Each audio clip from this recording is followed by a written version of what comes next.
Thank you so much, sir. And thank you that you are looking into overall development of our society, from education to health and everything else as well. Thank you so much, sir. Now I call upon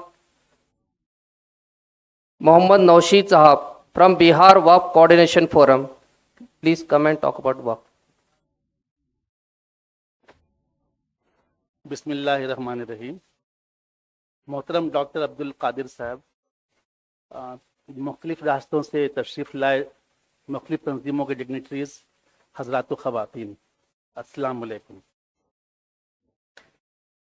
हम लोगों की social work की journey 2013 से शुरू होती है। 2013 में कुछ पटना के मुस्लिम इंटेलेक्चुअल्स हम लोग जमा हुए थे और इस बात पे मंथन की गई थी कि बिहार में तो कॉरपोरेट जॉब्स की अपॉर्चुनिटीज़ बहुत ही ज़्यादा लिमिटेड है, तो यहाँ पे हम लोग टोटली गवर्नमेंट जॉब पे ही रिलाई करते हैं। इसीलिए आप अक्सर गवर्नमेंट एम्प्लॉयज़ बिहार के भी कई जगह देखते होंगे।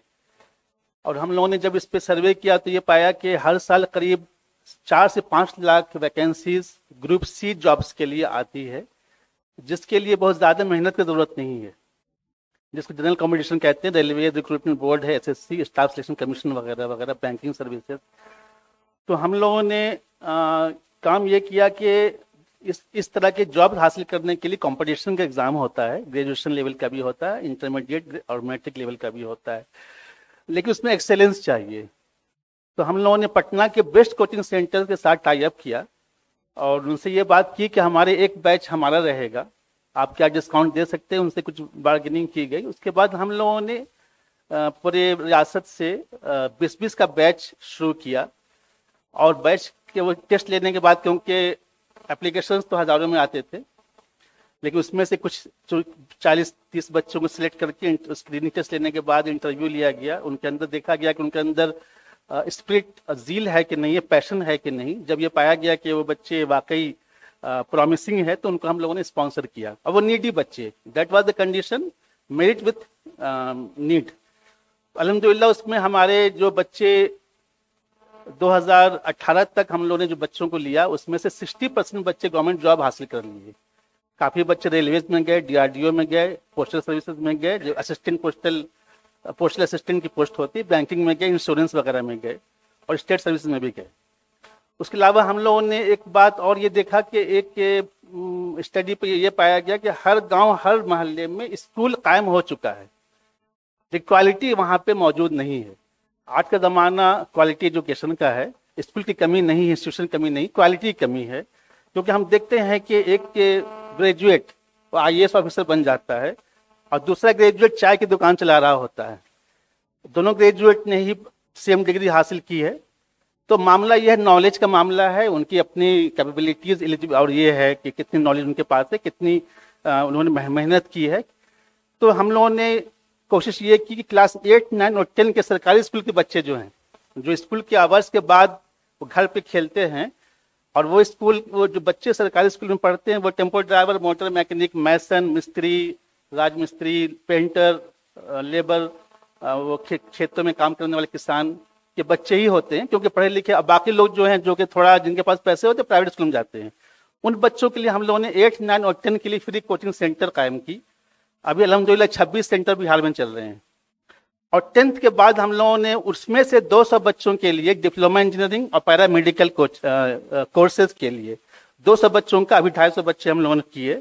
50 बच्चे पैरामेडिकल शुरू किया इस साल, 200 बच्चे डिप्लोमा इंजीनियरिंग में जा रहे हैं। तो उनके साथ भी हम लोगों ने काम किया, बिहार अंजुमन के नाम से काम होता है। इसके अलावा हम लोग बिहार शरीफ में कंप्यूटर लर्निंग क्लासेस चलाते हैं। दो सेंटर हैं, इसमें 2 बैच चलता है। वो अगेन सरकारी स्कूल के बच्चों के लिए, तो सरकारी स्कूल के बच्चे they are not expose to computers laboratories and all, वहाँ पे कंप्यूटर सिस्टम होता ही नहीं है, तो वो भी काम चल रहा है। इसलिए कंप्यूटर नॉलेज के बगैर जो है लोग तो टेक्निकली वो इलिटरेट हो जाते हैं, वो चीज़ भी हम लोग कर रहे हैं 2013 से। कॉमनल हारमोनी के ऊपर भी हमारी नज़र थी, तो राम पुनियानी साहब का हम लोगों ने कुछ प्रोग्राम करवाए, शमसुल इस्लाम साहब का प्रोग्राम करवाया पटना में। और पटना बुक फेयर एक बहुत बड़ा इवेंट होता है, और अभी भी पटना, बिहार के अंदर रीडिंग हैबिट लोगों का काफ़ी है, बुक रीडिंग हैबिट। वहाँ पे हम लोगों ने स्टॉल्स लगाए 4 साल कंटिन्यूसली। बाद में कोरोना के बाद वो बंद हो गया। क्योंकि उन्होंने वो ऑर्गेनाइज करना बंद कर दिया। उसके अलावा बिहार के हर जिला में 10, 12, 15 गवर्नमेंट स्कूल उर्दू स्कूल्स होते हैं, प्राइमरी लेवल के, मिडिल स्कूल लेवल के। वहाँ पे टीचर्स जो होते हैं उर्दू के नाम पे मुस्लिम टीचर होते हैं। तो उनके लिए मोटिवेशनल क्लास हम लोगों ने मोटिवेशनल प्रोग्राम किया कि भाई आप लोग जो उर्दू के नाम पे आते हैं और उर्दू में जो पढ़ने वाले बच्चे वो मिल्लत के लोग हैं, आप भी मिल्लत के ही लोग हैं, तो आप अपना प्राइम टाइम, क्वालिटी टाइम बच्चों को दें। क्योंकि ये बच्चे आपके पास एक समझिए अल्लाह की तरफ से एक चीज आपके हाथ में दी गई है, आपके पास नॉलेज हो तो ट्रांसफर कीजिए आप। क्योंकि सरकारी स्कूल में होता क्या है, लोग व्हाट्सएप पे या मोबाइल पे लगे रहते हैं। तो वो 2-3 बार हम लोग, 3 बार एग्जैक्टली, हाजीपुर में एक पटना में, एक बिहार शरीफ में, 3 हम लोगों ने गवर्नमेंट स्कूल के टीचर्स के लिए वर्कशॉप फुल डे का किया। इसमें सईद अहमद साहब पुणे से उनको बुलाया गया और लोकल भी कुछ लोग मोटिवेटर्स थे, वो काम भी किया गया। उसके बाद हम लोगों ने ये भी देखा कि हम अपने स्कूल्स क्यों खोलें, जबकि हमारे हर जिला में नवोदय विद्यालय मौजूद है, केंद्रीय विद्यालय मौजूद है। उसके अलावा मिलिट्री स्कूल भी हर रियासत में 3-4 मिलिट्री स्कूल्स हैं, सैनिक स्कूल, तो वहां पर भी हमारा शेयर बढ़ना चाहिए। तो उसके लिए हम लोगों ने एक कोचिंग शुरू की थी, जो कि बहुत कामयाब तो नहीं हुआ, लेकिन वो अभी चल रहा है, अभी बहुत ही इन्फेंसिव स्टेज में है, नवोदय विद्यालय में एडमिशन कराने के लिए। क्योंकि नवोदय विद्यालय में हर डिस्ट्रिक्ट का अपना कोटा होता है डिस्ट्रिक्ट स्कूल में, और अभी तो उसको जो है ब्रेक किया है कि ब्लॉक लेवल तक का कोटा है। क्योंकि सपोज एक डिस्ट्रिक्ट में 10 ब्लॉक्स हैं और 120 सीट है, तो 12-12 बच्चों को डिफरेंट ब्लॉक से लेना, ताकि फुल डिफरेंट बैकग्राउंड के बच्चे उसमें आए। बाद ब्लॉक में सिर्फ एक खास, बिहार में कास्ट सिस्टम के बहुत ज्यादा है वहां पे, तो भूमिहार राजपूत तो ज्यादा वेल ऑफ है, वो पूरे पहले क्या कर देते कि पूरे वो ग्रैब कर लेते थे, कॉर्नर कर लेते थे बेनिफिट्स। तो यूपी गवर्नमेंट ने काम किया था कि उसको थोड़ा ब्रेक किया था, तो अच्छा हुआ, क्योंकि बहुत से ब्लॉक मुसलमानों की आबादी है, तो ऑटोमेटिकली बाई डिफॉल्ट 10% वहां से आएंगे। तो ये सब काम 2013 से हम लोग कर रहे थे। इस काम करने में बहुत खर्च होता है, तो हम लोगों ने ये सोचा कि भाई वक्त के ऊपर कुछ निगाह डाली जाए, क्योंकि बहुत बड़ा सरमाया है। लेकिन आम अवाम की तरह हम लोग भी मायूस थे उस तरफ से, क्योंकि ऐसा लगता था कि ये ऐसी चीज है जहां पे हमारा कोई गुजर नहीं है, हमको कुछ वहां से मिलने वाला नहीं है। लेकिन कुछ हमारे सामने कुछ स्टोरीज आए, अकरमुल जब्बार साहब की स्टोरी, बाकी लोगों की स्टोरीज आए, तो उन लोगों ने वहां पे पेनिट्रेट किया और वहां से गवर्नमेंट रिसोर्स से हमने कुछ इंस्टीट्यूशन शुरू किए। तो इस सिलसिले से हम लोगों ने 2021 दिसंबर में भी जस्ट 13-14 मंथ्स बैक हम लोगों ने एक कमेटी बनाई, बिहार वक्फ कोऑर्डिनेशन फोरम के नाम से। और अभी वो उसका फॉर्मेशन फेस ही में है, क्योंकि कुछ बीच में कुछ मसाइल, बहुत ज्यादा पॉलिटिकल इश्यूज बन जाते हैं। तो उसके बैनर पे हम लोगों ने एक दिन का फुल वर्कशॉप रखा था पटना में, जिसमें पूरे बिहार के कई जिला के लोग आए, बल्कि यूपी और झारखंड के लोग भी आए थे। और उसमें लोगों को यही, इस बात की ही तलकीन की गई कि आप लोग अपने इलाके में लोगों को जागरूक करें, अवेयरनेस लाएं, कि ये आप लोगों को समझाएं। जो बात कदीर साहब ने सुबह ही में कही थी कि ये वक्त प्रॉपर्टीज जो है वो आपकी अपनी प्रॉपर्टी है, और इसके लिए आप हिसाब मांगे। आप ये ना सोचे कि सरकारी प्रॉपर्टी है और सरकार पर हमारा कोई दखल नहीं है, क्योंकि आप अगर आगे आएंगे, अवाम सामने आएगी, तो जो लोग ग्रैबर्स हैं, लैंड ग्रैबर्स, वो भी, उनको भी जवाब देना होगा और उसकी आमदनी बढ़ाई जा सकती है।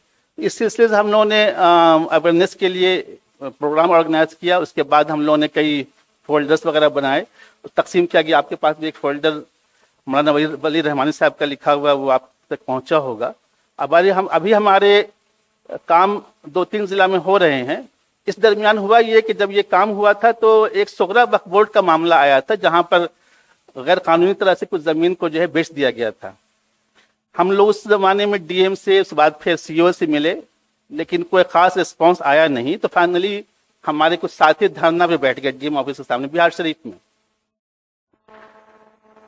2-3 दिन हुआ, चौथे दिन पुलिस आई और उनको किसी ने कंप्लेंट किया कि ये लोग सब मुश्तबा तंजीमों से जुड़े हुए हैं और ये सब जो है सस्पिशियस लोग हैं, इनका कहीं फंडिंग आती है। आप समझ सकते हैं कि किसका नाम लिया होगा, किस तंजीम का, इसके लोग हैं, और ये सब जो है हमारे यहाँ पे बाधा डाल रहे हैं, कम्युनल हार्मनी को डिस्टर्ब कर रहे हैं। करके उन्होंने किसी पॉलिटिकल प्रेशर में पुलिस केस भी बन गया और फिर उसमें 3 लोगों को वहां से उठाकर ले गए, फिर वो डिस्पर्स हो गया।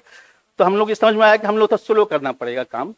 और वहां बिहार में होता ये कि लिटिगेशन जब लीगल शुरू होते हैं तो बहुत लंबा चलता है, पॉलिटिकल इतना ज्यादा इन्वॉल्वमेंट है। अच्छा, हम लोगों ने जब वो सेमिनार किया था, 1 डे वर्कशॉप, तो उसमें काफी लोग जुड़े। हम लोगों ने उनको जो है साथ जोड़ा और फिर कुछ नॉमिनेशन फॉर्म वगैरह उनसे लिया, उनके डिक्लेरेशंस लिए।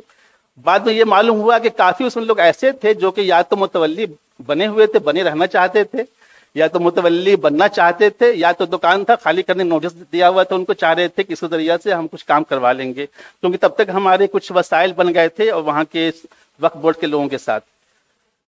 तो ये काम बीच में थोड़ा सा डिस्टर्ब हुआ, बहरकैफ हम लोग उसमें आगे बढ़ेंगे इंशाल्लाह ताला, उसको ऑर्गेनाइज वे में ज़्यादा अच्छे से और लीगली थोड़ा स्ट्रॉन्ग टीम के साथ काम करना होगा। बिहार में अभी पिछले साल लैंड सर्वे का काम शुरू हुआ है। लैंड सर्वे में ये कर रहे हैं कि हर इलाके में जो भी ज़मीनें हैं, किसी की हो, चाहे पर्सनल हो, प्राइवेट हो या वक्त की हो, इंडोमेंट हो, उसको गवर्नमेंट रजिस्टर कर रही है, उसको रजिस्ट्रेशन सर्वे का काम चल रहा है। तो हम लोगों ने अभी इस पे कोशिश की है कि हर जिला में लोगों के अंदर जुमा ऐलान के जरिए से और बाकी जो वसाइल हमारे पास है उर्दू अखबारात के जरिए से लोगों का अवेयरनेस लाया जाए। और तंजीमों के पास भी हम लोगों ने रुजू किया है कि भाई आप अपने लोगों को बताएं कि कोई भी प्रॉपर्टी अनरिकॉर्डेड ना रहे। और एक चीज़ और ये, कुछ अनरिकॉर्डेड होती है, कुछ अगर मामला आता है तो हमारे पास लाएं। एक बड़ा इंटरेस्टिंग वाकया छपरा का है कि वहां पर उन्होंने ये किया कि कब्रिस्तान को कबीर स्थान लिख दिया, कबीर, महात्मा कबीर के नाम पे, कबीर दास के नाम पे कब्रिस्तान को, कोई था वहां पे कोई शरपसंद आजकल हर जगह बैठे हुए हैं, कबीर स्थान लिख दिया और वो रिकॉर्ड को आगे बढ़ा दिया सीओ के पास। तो वहां के लोगों ने कहा कि भाई हम लोगों ने चेक किया तो देखा कि कबीर स्थान लिखा हुआ कब्रिस्तान के ऊपर, तो हम लोग उसमें इंटरवेन किए, उसको चेंज करवाया, वो अभी काम चल रहा है। बिहार वक्फ बोर्ड के ऊपर के पास कितनी प्रॉपर्टीज है वो आप तो वेबसाइट पे देख सकते हैं। टोटल 4106 प्रॉपर्टीज है, उसमें करीब 3400 सुन्नी वक्फ बोर्ड की है और 675 शिया वक्फ बोर्ड की है। बिहार में 50% जो प्रॉपर्टीज है मस्जिद, खानका, कब्रिस्तान वगैरह जहाँ पे कोई यील्ड नहीं है, और सिर्फ 8 प्रॉपर्टी ऐसी जहाँ पे 1 लाख से ज्यादा आमदनी होती है। तो बिहार बहुत ही पसमानदा है वक्फ रेवेन्यू के एतबार से। आपको ये बात तो अच्छी तरह से मालूम है, 1946-47 में कुछ रियासत बहुत ज्यादा मुतासिर हुए थे पार्टीशन के वायलेंस में। सबसे ज्यादा मुतासिर जो हुए थे इलाके वो नॉर्थ के थे, और बिहार का भी इलाका बहुत ज्यादा मुतासिर हुआ था। तो उसमें कई बिहार, पटना के आसपास के कई गांव वकेट हो गए, लोगों को मजबूर किया गया कि वो गांव से माइग्रेट करें, कई लोगों को शहीद कर दिया गया। फिर भी कुछ जमीन कहीं कहीं बची हुई है, खासतौर से मस्जिद को लोगों ने कहीं ढा दिया, कहीं कहीं बची हुई भी आबादी नहीं है। अभी हाल में 6-7 महीने कबल एक मैसेज आया कि भाई बीबीपुर फतुहा पटना के पास एक मस्जिद है, वो अभी भी इंटैक्ट है, बिल्कुल काली ऐसी हो गई है, वहां पे लोग भैंस बांधते हैं और चारा वारा रखते हैं। तो हम लोगों ने इसको जो टेकअप किया अपने फोरम की तरफ से, वहां गए तो शुरू में तो लोगों ने क्योंकि उसके 5 किलोमीटर के रेडियस में मुसलमानों की आबादी बिल्कुल नहीं है, तो शुरू में तो लोगों ने जो है हम लोगों को अंदर जाने नहीं दिया। लेकिन बाद में हम लोगों ने रेवेन्यू ऑफिसर्स वगैरह से कांटेक्ट किया और फिर पॉलिटिकल प्रेशर भी बनाया, तो हम लोग वहां गए, वहां उसकी सफाई करवाई। हम लोगों ने सिर्फ ये कहा कि सिर्फ हम लोग को ये जो धार्मिक स्थान हमारे से साफ करना है, और हमारी निगाह थी वहां कब्रिस्तान की जमीन पे जो कि 10 एकड़ जमीन है खुली हुई है, एक खानकाह भी है।